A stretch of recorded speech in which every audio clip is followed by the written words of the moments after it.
이 시간 온 마음을 다해 예배드리는 성도님 모두를 주님의 이름으로 축복합니다. 믿음을 가지고 아멘으로 응답하시기 바랍니다. 평안하십시오. 성령 충만하십시오. 오늘 이 시간의 말씀과 예배를 통하여서 아버지 하나님 안에 그 무한한 사랑, 그 사랑을 충분히 누리며 살아가는 여러분 모두가 되기를 간절히 축복합니다. 우리의 믿음을 고백하는 사도신경에서 첫 번째로 우리가 믿고 고백하는 것은 전능하신 하나님이고요. 두 번째로 고백하게 되는 것은 바로 아버지 하나님입니다. 우리가 이 아버지 하나님, 이 아버지라는 말을 우리가 고백할 때에 기억해야 될 것, 한 가지 전제되어야 될 것은 이 고백이 하나님은 아버지의 모습, 그러니까 남성성만 가지고 있고 어머니의 모습, 그러니까 여성성은 철저히 배제된다고 생각해서는 안 된다라는 것, 이것을 먼저 알아야 됩니다. 성경을 보면 하나님을 아버지라고 많이 부르기는 하지만 어머님의 성품에 비유하는 경우도 많이 있습니다. 대표적으로 이사야 66장 13절 말씀인데요, 제가 읽어드리면 어머니가 자식을 위로함 같이 내가 너희를 위로할 것인즉 너희가 예루살렘에서 위로를 받으리라. 이 말씀을 보면 어머니가 자식을 위로함 같이 내가 너희를 위로할 것이다. 그러니까 하나님의 성품, 특별히 위로함에 관해서 아버지가 아닌 어머니에 비유하고 있음을 우리가 볼 수 있습니다. 그러니까 성경이 하나님을 아버지라고 많이 부르기는 하지만 그것이 결코 남성성만을 강조하는 것은 결코 아니다. 여성성을 철저히 배제하는 것은 아니다라는 걸 여러분이 꼭 기억하셔야 돼요. 계속해서 말씀드리지만 하나님을 인간의 지식과 경험 안에서 이해하는 것은 매우 어리석은 일이며 부적절한 일이에요. 인간에게 성별이 있다고 해서 하나님께도 성별이 있다라고 생각하는 것은 매우 위험한 생각이죠. 왜냐하면 인간은 유한한 존재이고 하나님은 무한하고 영적인 존재이시기 때문에 존재가 완전히 다른 거예요. 하나님은 성별을 초월하신 분이시고 하나님은 성별을 만드신 분이시지 하나님께 성별이 있다고는 생각해서는 안 된다라는 거죠. 그렇다면 왜 성경에서는 하나님을 주로 아버지라고 부르는가? 그것은 당시 이 말씀이 쓰여졌던 그 문화적 배경을 생각해야 되는데 이스라엘 백성들, 그러니까 이스라엘이 가지고 있는 문화적 배경 안에서 보면 매우 가부장적인 제도를 가지고 있었기 때문이에요. 그 당시에 재산권과 축복권이 다 누구에게 있었냐면 아버지에게 있었어요. 아버지가 모든 재산을 가지고 있었고 그 아버지가 아들에게 재산을 주는 것도 아버지가 죽은 이후에야 가능한 일이었고요. 그리고 재산을 나눠주는 것도 아버지에게 달려 있었다라는 거예요. 자녀를 축복하는 것도 아버지에게 권한이 있었어요. 그래서 아버지가 누구에게 축복하느냐가 매우 중요했죠. 또한 재산은 아들을 통해서만 상속받았지 딸이나 아내에게 상속되어지지는 않았어요. 여성은 주로 누군가의 딸 혹은 아내였기 때문에 보호받는 존재로서의 그런 의미가 있었고 또 소유라는 개념의 그런 의미가 있었어요. 그래서 경제적 활동도 하지 못했고 어떤 재산을 권한을 가지긴 게 매우 어려운 일이었다. 그래서 우리가 하나님의 언약, 하나님의 약속, 하나님의 축복, 하나님의 보호하심, 이런 이미지를 우리가 설명하기 위해서는 어머니보다는 아버지가 더 맞았다라는 거예요. 그 당시 문화적 배경으로 볼 때. 그러니까 아버지 하나님이라고 고백할 수밖에 없었다는 거죠. 그러니까 이것을 단지 여성성을 배제했다라고 보기는 어렵고요. 그 당시에 많은 사람들이 아버지로부터 약속과 언약과 축복과 그리고 여러 가지 보호를 받았기 때문에 그렇게 고백한 것이다라고 이해해야 하는 것입니다. 그렇다면 우리가 하나님을 아버지라고 고백할 때에 우리는 하나님의 어떠한 면을 우리가 경험할 수 있을 것인가? 우리가 당시의 아버지를 생각해 보시면 당시 아버지는 자녀를 축복하고 보호하고 그리고 재산을 주면서 풍요롭게 했던 것처럼 우리 또한 하나님으로부터 아버지 하나님으로부터 축복을 받을 수가 있고 또 보호를 받을 수가 있고 또한 하나님의 주시는 기업, 그러니까 하나님이 주시는 여러 가지 우리가 누릴 수 있는 것들을 가지고 평안을 누릴 수가 있다라는 걸 우리가 알 수 있는 것이죠. 그런데 여러분 여기서 한 가지 유의해야 될 것은 우리가 하나님을 아버지라고 표현할 때 우리가 생각하는 건 아버지의 모습만을 가지고 하나님을 이해해야 될 것인가? 그것은 결코 아니라는 거예요. 우리가 믿는 아버지 하나님은 일반적인 아버지, 그러니까 당시에 이스라엘 백성들이 가지고 있던 그런 아버지의 모습, 또는 우리가 우리의 삶 가운데서 보는 그런 아버지의 모습이 아니라 그보다 더 깊고 더 크고 놀라우신 그런 사랑, 그런 은혜와 축복을 행하시는 아버지의 모습으로 우리가 기억해야 된다. 그러니까 우리가 평소에는 감히 상상할 수 없는 그런 아버지의 모습을 가지고 계신 하나님을 이야기해야 한다는 거예요. 그 이야기를 하기 위해서 오늘 여러분들과 함께 탕자의 비유라고 알려진 오늘 본문 말씀 누가복음 15장의 이야기를 좀 같이 나누어 보려고 합니다. 조금 전에 말씀드린 것처럼 이 비유를 탕자의 비유라고 말하는 것은 이 이야기의 초점이 어디에게 맞춰져 있어요? 바로 둘째 아들에게 맞추어져 있기 때문이에요. 이 비유 속에서, 이 예수님의 비유 속에서 아버지에겐 두 아들이 있는데 큰아들과 작은아들. 그런데 이 작은아들이 자신이 받아야 될 재산을 아버지에게 요구하며 달라는 거예요. 그런데 아까도 제가 말씀을 드렸지만 재산은 아버지께 속해 있는 것이고 아버지가 죽어야만이 그 재산을 나눠 가질 수가 있는데, 둘째 아들이 아버지에게 재산을 달라고, 내가 받을 것을 미리 달라고 요구한다는 것은 어떤 의미가 있냐면 아버지를 죽은 것으로 여기겠다라는 의미가 담겨 있는 거예요. 아버지가 죽어야만 재산을 받는데 그 재산을 미리 받겠다는 것은 나는 이제 아버지와의 연을 끊겠습니다.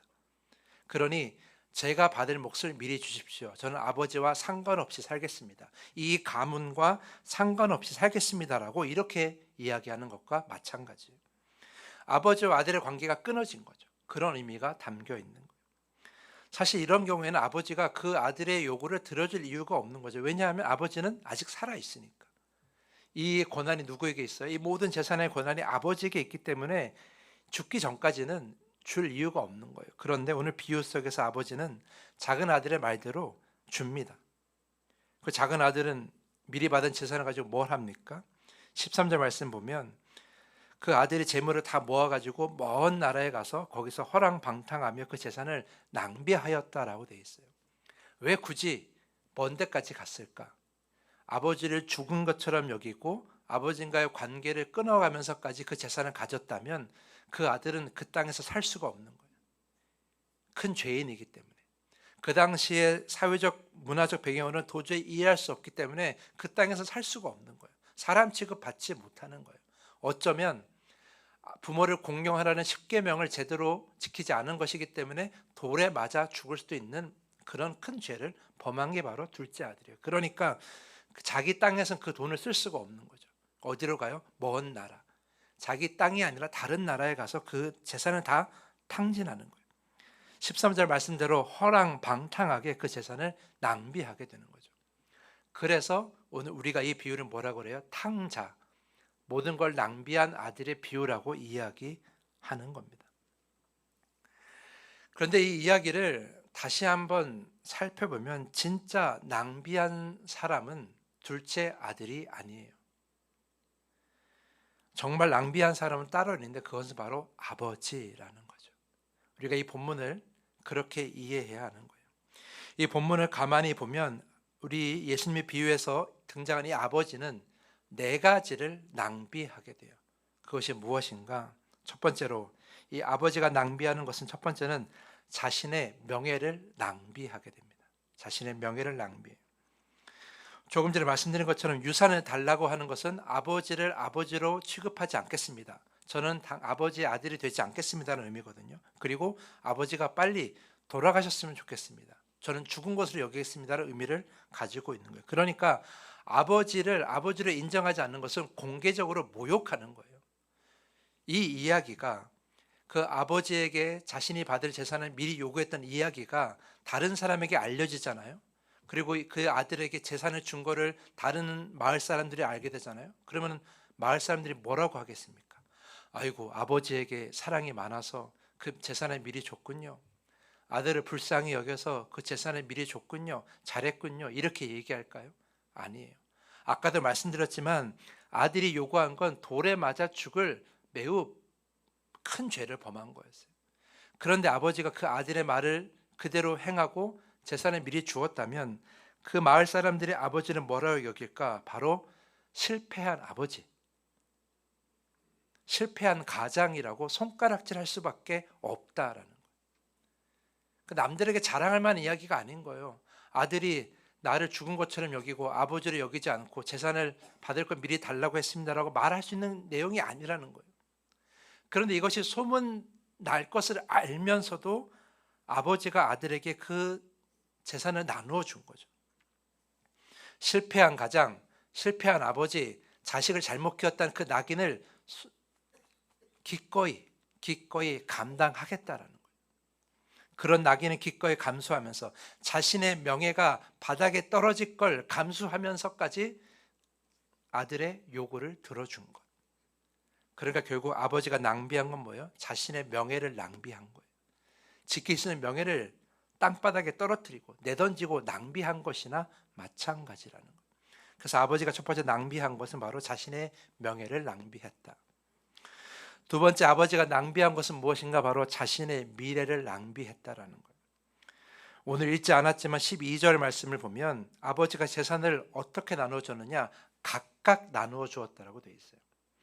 재산을 요구한 건 둘째 아들 뿐인데 재산을 각각, 그러니까 큰아들과 작은아들에게 다 나누어 준 거죠. 아마 작은아들만 주면 큰아들이 또 마음이 상할 수도 있으니까 두 아들을 다 생각해서 미리 나누어 준 것 같아요. 중요한 건 이제 아버지에게 남은 것은 없다라는 거예요. 원래 아까도 말씀드렸지만 재산은 아버지가 죽은 다음에, 그러니까 이 재산을 아버지가 죽을 때까지 충분히 쓴 다음에 남은 것을 나눠줘야 되거든요. 그런데 그걸 미리 나눠줬다면 이제 아버지에게 남은 것은 없는 거예요. 아버지의 미래, 앞으로 아버지가 어떻게 살아가야 될 것인가는 생각하지 않고 그냥 다 나누어 준 거예요. 만약에 큰아들 것만 남겨두었다면 아버지가 자신의 미래를 위해서 뭔가를 남겨두었다고 말할 수 있겠지만 오늘 본문 12절을 보면 각각 나누어 주었다고 되어 있거든요. 그러니까 자신의 미래를 생각하지 않고 큰아들과 작은아들을 위해서 그냥 다 나누어 주신 거예요. 그러니까 지금 아버지가 뭘 낭비하고 있어요? 자신의 미래를 낭비하고 있는 거예요. 미래를 내팽겨친 거예요. 자신의 노후와 그 안정된 미래를 다 내팽개치고 아들이 원하는 대로 다 준 거죠. 그러니까 아버지는 자신의 미래를 낭비하고 있는 거예요. 세 번째로 아버지는 무엇을 낭비하고 있느냐? 자신의 체면을 낭비하고 있어요. 자, 오늘 본문 20절 말씀을 보면 집으로 돌아오는 둘째 아들을 멀리서 보고 어떻게 해요? 달려갑니다.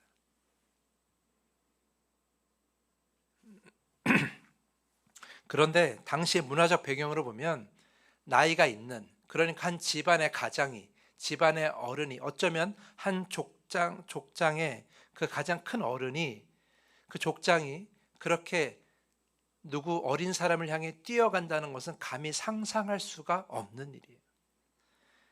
매우 수치스러운 일이었죠. 젊은 사람이, 낮은 사람이 높은 사람에게 달려가는 건 있을 수 있어도 낮은 사람에게 높은 사람이 달려가는 건 있을 수가 없는 일이에요. 특별히 그 당시에 옷은 신분을 상징했는데 높은 신분일수록 발에, 기장의 길이에 맞는 옷을 입었거든요. 뛰어간다는 것은 그 긴 옷을 어떻게 한 거예요? 걷어 올리고 뛰는 거예요. 나이가 있는 한 가장이, 족장이 그렇게 옷을 들고 뛴다는 것은 매우 수치스러운 일이라는 거예요.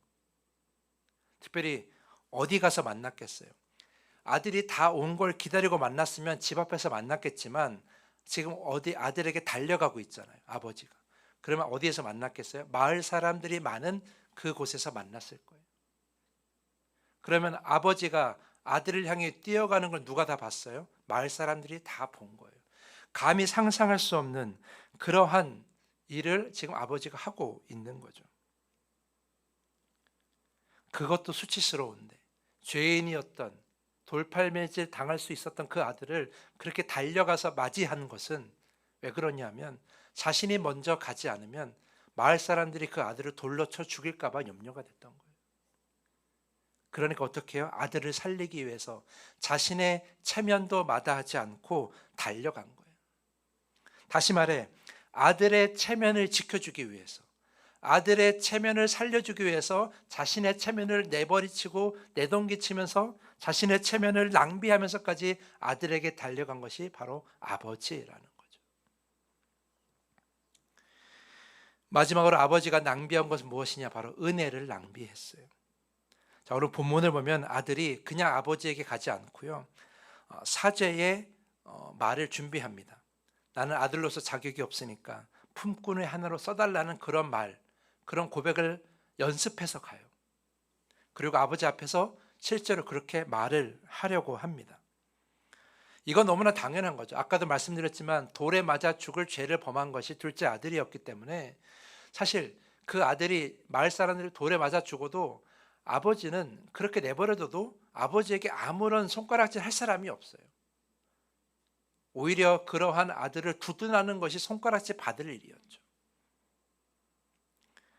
그런데 아버지는 나름 품꾼의 아들로 써달라는 그 아들의 말이 끝나기도 전에 아버지는 종들에게 이렇게 명령해요. 제일 좋은 옷을 내어다가 우리 아들에게 입히고 손에 가락지를 끼우고 발에 신을 신겨라, 이렇게 얘기를 하는 거예요. 이게 여러분 의미가 있어요. 제일 좋은 옷이란 건 뭐예요? 신분의 상승을 의미하는 거예요.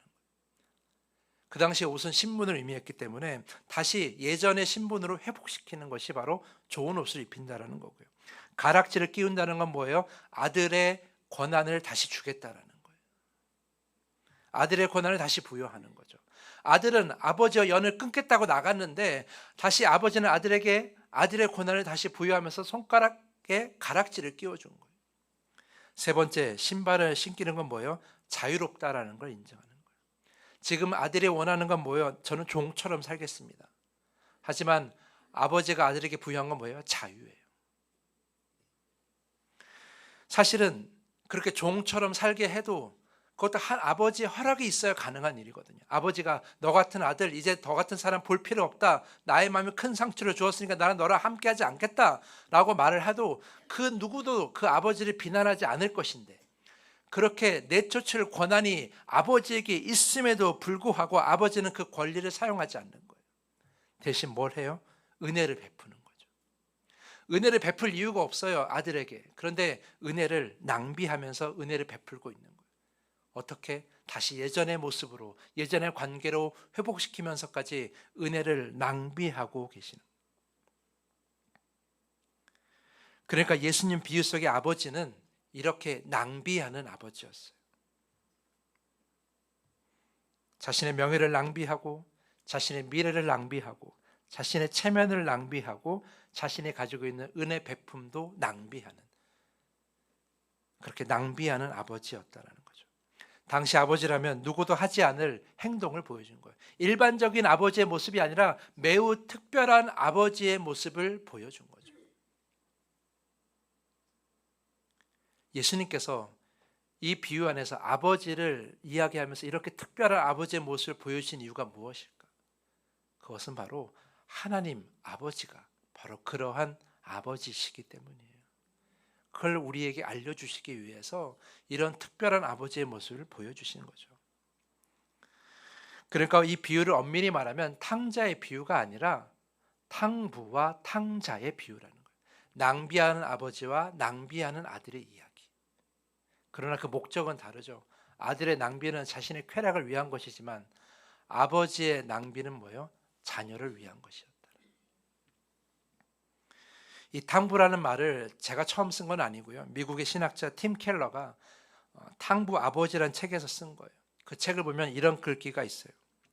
예수님이 우리에게 보여주는 하나님은 앞뒤 재지 않고 아낌없이 다 내어주는 분이다. 그런 의미에서 그분은 자녀인 우리에게 그야말로 탕부이시다. 하나님의 무모한 은혜야말로 우리의 가장 큰 소망이요 삶을 변화시키는 경험이다 라고 이렇게 이야기를 합니다. 사랑하는 성도 여러분, 예수님께서 말씀하시는 아버지, 예수님께서 비유 속에서 말씀하시는 아버지는 일반적인 아버지의 모습과 많이 다릅니다. 그러므로 우리가 아버지라 부르는 하나님 또한 우리가 알고 있는 일반적인 아버지, 우리 주변에 있는 아버지의 모습과 다르다는 걸 여러분이 꼭 기억하셔야 합니다. 우리가 아버지라 부르시는 하나님은 우리를 위해, 여러분을 위해 하나님이 가지고 계신 것을 기꺼이 낭비하시는 분이십니다. 여러분 그걸 믿으셔야 돼요.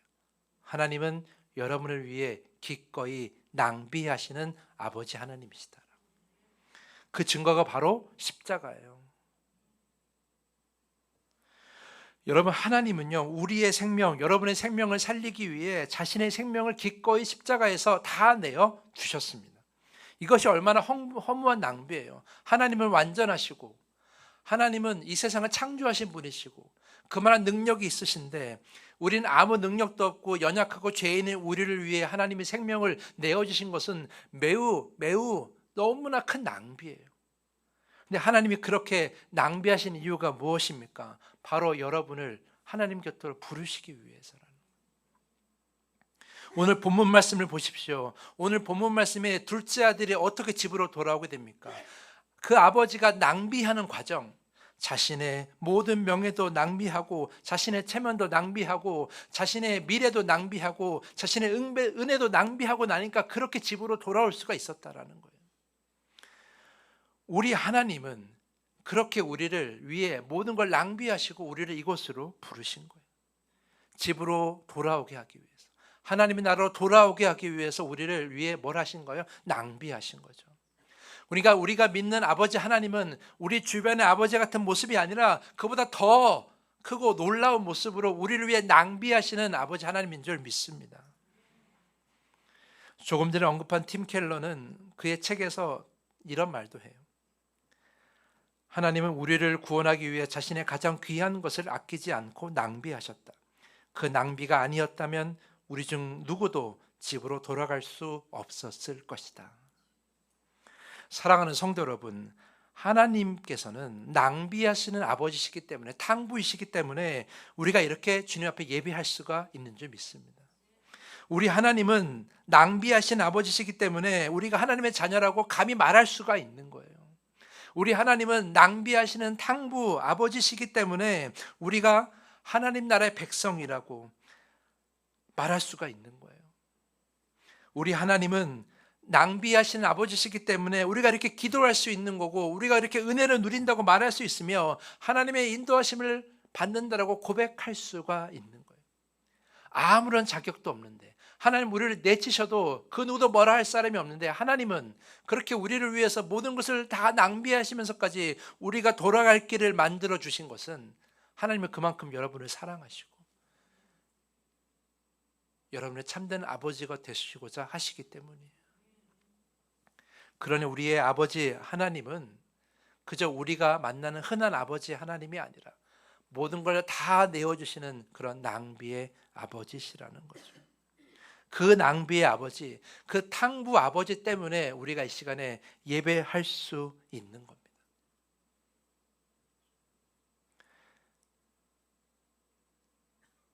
저를 따라합시다. 우리 하나님은 나의 아버지십니다. 우리 하나님은 낭비하시는 아버지이십니다. 꼭 기억하셔야 돼요. 우리 하나님은 그냥 아버지가 아니라 낭비하시는 아버지라는. 그렇다면 우리는 어떤 모습으로 살아가야 되겠습니까? 여러분, 자녀가 아버지의 모습을 담는 것처럼 그 낭비하시는 하나님의 아버지 안에서 우리도 변화되어야 되는 거예요. 어떻게, 어떤 모습으로 살아야 되는가? 바로 한마디로 말씀드리면 계산하지 말아야 되는 거예요. 낭비하지 않기 위해서 우리는 수많은 걸 계산하거든요. 재산 같은 거, 내가 손에 가지고 있는 걸 낭비하지 않기 위해서 우리는 매일매일 계산기를 두드리지 않습니까? 눈에 보이는 걸 낭비하지 않기 위해서 계산기를 두드리지만 우리도 가만히 보면 눈에 보이지 않는 것을 위해서, 눈에 보이지 않는 것을 낭비하지 않기 위해서 우리는 수많은 계산기를 두드립니다. 나의 시간을 낭비하지 않기 위해서, 나의 체면을 낭비하지 않기 위해서, 나의 명예를 낭비하지 않기 위해서, 그리고 나의 사랑을 낭비하지 않기 위해서 늘 철저하게 계산하며 살아가는 것이 우리예요. 오히려 세상은 계산해야만이 바보가 아니라고, 계산하지 않으면 바보 같다고 얘기하면서 우리에게 계산을 자꾸 요구하죠. 하지만 하나님은 그렇지 않으신다라는 거예요. 우리는 받은 만큼 사랑하고 받은 만큼 시간을 내어주며 나의 체면과 명예는 반드시 지키려고 하고 내어주지 않고 용서는 가능한 숨기고 대신 용서만 받으려고 하는 것이 우리의 모습이지만, 그렇게 우리는 계산하면서 낭비하지 않으려고 하지만 하나님은 우리를 부르시기 위해 모든 걸 낭비하셨거든요. 그럼 우리는 어떻게 살아야 되느냐? 하나님을 따라서 계산하지 말아야 되는 거예요. 매우 어려운 일이에요. 제가 계산하지 말자고 하니까 여러분 아멘도 안 하시잖아요. 매우 어려운 이야기예요. 그런데 여러분, 그건 우리가 이르러야 될 모습이 바로 그 모습이에요. 마태복음 5장 44절에 47절 말씀 보면 여러분 잘 아시는 말씀이 있어요. 제가 여러분이 이해하기 쉽게 유진 피터슨의 메시지 성경을 읽어드립니다. 마태복음 5장 44절에서 47절 말씀. 나는 너에게 원수를 사랑하라고 말하겠다. 원수가 어떻게 하든지 너희는 최선의 모습을 보여라. 누가 너희를 힘들게 하거든 그 사람을 위해 기도하여라. 그러면 너희는 너희의 참된 자아, 하나님 만드신 자아를 찾게 될 것이다. 하나님도 그렇게 하신다. 그분은 착한 사람이든 악한 사람이든 친절한 사람이든 비열한 사람이든 상관없이 모두에게 가장 좋은 것, 해의 온기와 비의 양분을 주신다. 너희가 사랑할 만한 사람만 사랑하는 것이 고작이라면 상급을 바랄 수 있겠느냐? 그것은 누구나 하는 일이다. 너희가 만일 너희에게 인사하는 사람에게만 겨우 인사한다면 상급을 바랄 수 있겠느냐? 그것은 죄인도 흔히 하는 일이다. 예수님이 이 가르침에서 요구하는 건 단지 원수를 사랑하라는 이야기가 아니에요. 모든 관계 안에서 계산하지 말라는 거예요. 손해보는 것 같아도 행하라는 거예요. 그것이 하나님이 우리에게 하신 일이기 때문에 우리도 관계 안에서 계산하지 말아야 되는 거죠. 첫 번째로 하나님께 우리가 모든 걸 헌신할 때 계산하지 마십시오. 하나님 나에게 이런 은혜를 주지 않으셨잖아요. 하나님 저에게 이 기도 제목도 들어주지 않으셨잖아요. 이렇게 말하면서, 이렇게 기도하면서 하나님 먼저 주셔야만이 저도 하나님 위해 헌신하죠 라고 이런 생각하지 말라는 거예요. 하나님 이미 십자가에서 모든 걸 여러분 위해 헌신하시고 다 낭비하셨습니다. 여러분도 하나님 앞에 계산하지 말아야 되는 거예요. 두 번째로 상도와 성도와의 관계, 사람과 사람과의 관계에서 마찬가지예요. 우리가 그렇게 낭비하는 사랑을 받았다면 여러분의 성도와의 관계 안에서도 낭비하는 관계를 유지하셔야 되는 거예요. 내가 이만큼을 주었으니 그 사람한테 받아야겠다는 생각을 하지 말고요. 내가 저 사람에게 요만큼 받았으니까 나도 저 사람에게 요만큼만 줘야지, 그렇게 계산하지 말라는 거예요. 낭비하라는 거죠. 예수님께서 마태복음 5장에 그 말씀을 하시고 나서 나중에 하시는 말씀이 무엇입니까? 하나님은 온전하시니 너희도 온전하라예요. 마지막에 하시는 말씀이 그거예요. 여러분, 온전함이 무엇입니까? 우리의 온전함은요, 계산을 잘하는 게 온전함이라고 생각해요. 내가 계산을 잘해서 손해보지 않는 것이 온전함이라고 우리 생각해왔어요. 그러나 하나님이 말씀하시는 온전함은 그게 아니에요. 하나님이 말씀하시는 온전함은 낭비하는 거예요. 여전히 아멘을 안 하시지만, 그러나 여러분, 하나님이 말씀하시는 건 뭐예요? 낭비하는 게 온전함이에요. 그래서 하나님 말씀하시잖아요. 예수님 말씀하시는 거야. 하나님이 너희를 위해 낭비하셨듯이 너희도 어떻게 하라? 낭비해라. 계산하지 말라는 거예요. 하나님께서 낭비하시며 하나님 나라를 세우셨기 때문에 여러분도 그 하나님 나라의 백성으로 살기 위해서는 여러분도 낭비할 줄 알아야 돼요. 계산하지 말아야 되는 거예요. 특별히 우리의 관계 속에서 잘 회복되지 않은 관계들이 많이 있어요. 사람과 사람과의 관계, 나와 친구와의 관계, 나와 친척들과 가족과의 관계, 또는 성도와의 성과의 관계, 여러 관계 속에서 좋은 관계를 이루어가려고 하지만 회복되지 않는 관계들이 참 많이 있어요. 그런데 그 관계가 왜 회복되지 않을까 곰곰이 생각해 보면 계산하기 때문이에요. 계산하니까 답이 없는 거예요. 내가 뭔가 손해볼 것 같아. 이거는 내 체면이 망가지는 일이야. 이건 내 명예가 실추되는 일이야. 저 사람과 회복하고 저 사람과 만나면 내 명예와 내 모든 체면이 망가지는 일이야. 난 그렇게 할 수 없어. 그러면서 철저하게 배제하죠. 하지만 우리 하나님은 세상을 창조하시고 가장 완전하시면서 죄가 없으신 우리 하나님은 모든 체면도 버리시고 모든 명예도 버리시고 십자가에서 죽으셨습니다. 그렇게 모든 걸 다 낭비하시고 죽으셨는데 우리는 그깟 체면 하나 지키겠다고, 명예 하나 지키겠다고 우리는 그렇게 계산하며 철저히 살아가고 있는 것이죠. 특별히 설 연을 맞이해서 우리가 오랜만에 만나는 사람들 또는 오랜만에 만나는 관계들이 있을 거예요. 껄끄러운 관계도 있고 만나고 싶지 않은 관계도 있을지도 모릅니다. 하지만 여러분, 우리 더함교회 성도님이라면 계산하지 말고 여러분이 받으신 그 하나님의 낭비하시는 사랑을 힘입어 그렇게 나아가셨으면 좋겠어요. 손을 내밀어 주시고 먼저 품어주시고 먼저 안아주시고, 그래야 우리가 아버지 하나님을 제대로 믿는 성도입니다. 우리가 믿는 하나님, 그 아버지 하나님은 낭비하시는 아버지시기 때문에 우리가 그의 자녀답게 살려면 낭비해야 되는 거예요. 그렇게 낭비해야 할 때, 낭비하여 사람들의 관계를 회복할 때, 그때 우리는 결국 이 땅 가운데 하나님 나라를 세우게 되는 것이죠. 설 연휴 기간 여러분이 어디 가든지 간에 하나님 나라가 될 수 있기를 간절히 축복합니다. 그곳에 하나님 나라가 임하기를 간절히 축복합니다. 그것은 낭비하는 사랑으로, 낭비하는 마음으로 가능한 일일 거예요.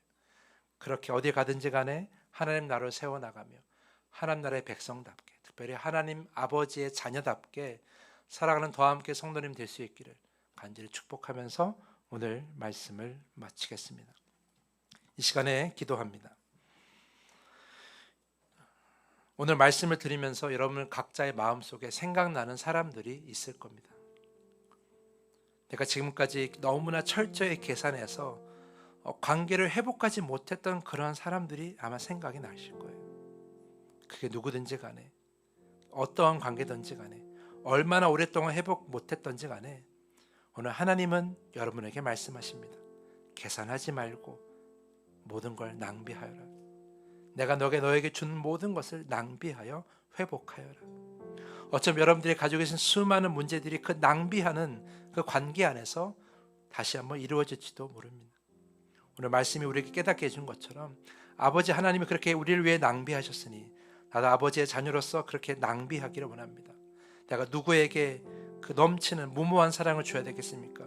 내가 누구에게 그 무모한 그러한 배려를 줘야 되겠습니까? 내가 누구에게 그 무모한 용납을 줘야 되겠습니까? 주님, 저에게 생각나게 하여 주시고, 주님 용기를 내어 그들에게 낭비하게 하여 주시옵소서.